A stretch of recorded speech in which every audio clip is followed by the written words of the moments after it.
పడుకున్న వెంటనే నిద్ర పట్టకపోవడం, ఇన్ కేస్ నిద్ర పట్టినా మధ్య మధ్యలో మెలకువ రావడం, లేదంటే మెలకువ వచ్చిన తర్వాత మళ్ళీ నిద్ర పట్టకపోవడం, ఇలాంటివన్నీ కూడా స్లీప్ డిసార్డర్స్‌గా చెప్పుకోవచ్చు.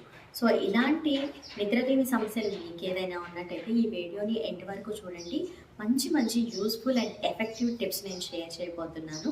అండ్ మీ ఫ్రెండ్స్ అండ్ ఫ్యామిలీలో ఎవరైనా ఈ నిద్రలేమి సమస్యతో బాధపడుతున్నట్లయితే ఇమ్మీడియేట్‌గా వాళ్ళకి ఈ వీడియోని షేర్ చేసేయండి. చాలా బాగా హెల్ప్ అవుతుంది. By the way my name is Spandana More. I'm a certified yoga and wellness coach. So, మంచి నిద్ర పట్టాలి అనంటే మనం డెఫినెట్‌గా కొన్ని నియమాలు పాటించాల్సిన అవసరం ఉంటుంది. వాటిలో మొదటిది వచ్చేసి స్క్రీన్ టైమ్ అవాయిడ్ చేయడం. స్క్రీన్ టైమ్ అవాయిడ్ చేయడం అంటే ఏంటండి?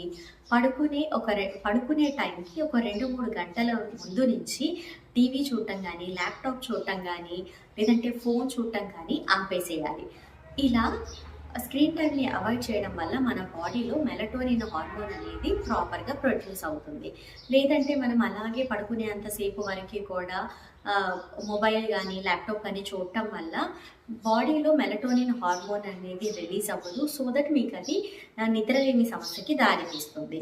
అండ్ సెకండ్ థింగ్ వచ్చేసి మన బెడ్‌రూమ్ విషయంలో కూడా మనం కొన్ని జాగ్రత్తలు వహించాలి. పడుకునేటప్పుడు ప్రశాంతంగా ఉండేటట్టుగా చూసుకోవడం, ఎటువంటి సౌండ్స్ లేకుండా అండ్ స్పెషల్లీ రూమ్ అనేది డార్క్‌గా ఉండేటట్టు చూసుకోవాలి. ఎక్కువ లైటింగ్స్ లేదా బెడ్ లైట్ లాంటివి యూజ్ చేయడం వల్ల ఆ లైటింగ్ వల్ల కూడా మనకి నిద్ర పట్టకపోయే ఛాన్సెస్ ఉంటాయి. సో, రూమ్ అనేది చాలా డార్క్‌గా ఉండేటట్టుగా చూసుకోవాలి. అండ్ మీ చుట్టుపక్కల ఉండే ప్రదేశాలు కూడా పీస్‌ఫుల్‌గా ఉండే విధంగా చూసుకోవాలి. అండ్ ఇంకా ఫుడ్ గురించి మాట్లాడుకునేటట్లయితే మీరు పడుకునే టైం కంటే ఒక 3 గంటల ముందే మీ ఫుడ్‌ని మీ నైట్ డిన్నర్‌ని కంప్లీట్ చేస్తే మంచిది. సో దట్ మీకు మధ్య మధ్యలో ఇండైజెషన్ ప్రాబ్లమ్స్ వచ్చి, లేదా ఎసిడిటీ ప్రాబ్లమ్స్ వచ్చి నిద్రకి భంగం కలగకుండా ఉండడానికి హెల్ప్ అవుతుంది. అండ్ అట్లాగే మీ డైజెషన్ అనేది ప్రాపర్‌గా జరుగుతుంది. అండ్ నైట్ మంచి నిద్ర పట్టడానికి మనం ఈవినింగ్ టైంలో light walking or general warm-ups లేదంటే ప్రాణాయామ ప్రాక్టీస్ చేయడం, లైక్ భ్రామరి, మెడిటేషన్ లాంటివి ప్రాక్టీస్ చేయడం, డీప్ బ్రీతింగ్ ప్రాక్టీస్ చేయడం, ఇవన్నీ కూడా మన బాడీని కామ్ డౌన్ చేసి పీస్ఫుల్గా ఉంచి మన బ్రెయిన్ని స్ట్రెస్ బారిన పడకుండా కాపాడుతుంది. సో దట్ మనకి నిద్ర అనేది హ్యాపీగా పడుతుంది.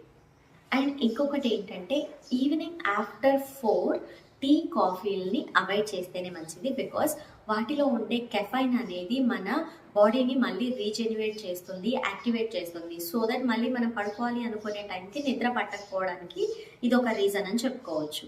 పడుకునే ముందు మీ వర్క్స్ అన్నీ కంప్లీట్ చేసుకున్న తర్వాత కోల్డ్ వాటర్‌తో స్నానం చేయడం, లేదా గోరువెచ్చటి రూమ్ టెంపరేచర్ వాటర్‌తో స్నానం చేయడం, ఇంకా ఫుట్ మసాజ్ లాంటివి చేసుకోవడం కూడా బాడీని రిలాక్స్ చేస్తాయి. అండ్ అలాగే మంచి నిద్రకి హెల్ప్ చేస్తాయి.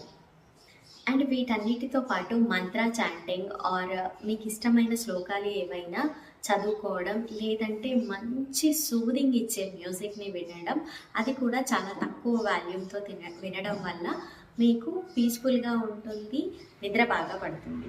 అండ్ వీటన్నిటితో పాటు మీ డైట్‌లో మెలటోనిన్ హార్మోన్‌ని ప్రొడ్యూస్ చేసే ఆహార పదార్థాలు ఇంక్లూడ్ చేసుకోవడం కూడా చాలా అవసరం.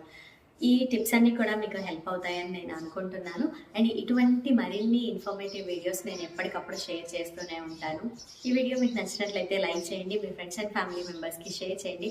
అండ్ అలాగే ఇప్పటివరకు మన ఛానల్‌ని సబ్స్క్రైబ్ చేసుకోకపోతే ఇప్పుడే సబ్స్క్రైబ్ చేసుకోండి. Thank you for watching.